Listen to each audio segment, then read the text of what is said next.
They have trendy names like Fitbit, Jawbone, and Apple Watch, but fitness trackers like these can be used for a lot more than counting steps and tracking your sleep. Investigators are now using the data these devices collect as evidence in court, even catching criminals in a lie. Channel 2's Sarah Donchi reveals one case that was turned upside down and what it means for the future of crime solving.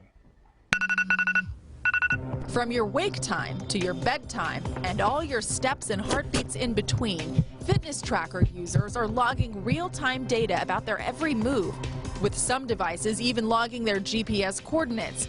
But will you regret that quest for steps? Everything that you do electronically leaves a small bread trail, if you will. Investigator Chuck Mulligan hasn't used a fitness tracker in a criminal investigation yet. But his forensics team already pulls clues from cell phones, computers, and other electronics, so he says wearable fitness trackers fit right in. Obviously, electronic devices and what they mean for criminal investigations is improving all the time, and it certainly is an avenue that allows us to further prosecutions. There is a case where a fitness tracker has popped up in the courtroom, including this woman from Florida. Nina Risley told police she was staying at her boss's home when she called to report she was raped by an unknown intruder. But police obtained Nina's Fitbit Surge device, and it showed that Nina was awake and walking around the entire night prior to the incident and did not go to bed as reported.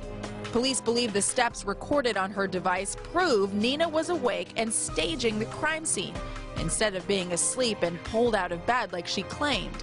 She was later charged with making a false report and tampering with evidence. Defense attorney Janet Johnson says the Fitbit can really help nail down a case. You better be telling the truth, because if you have something like a Fitbit, it's gonna blow your story. Johnson expects fitness trackers to join the long list of legal debates involving technology and privacy, a fight that could go all the way to the Supreme Court. If you are worried about your privacy and you can do without knowing how many steps you've walked, you may want to forego the Fitbit.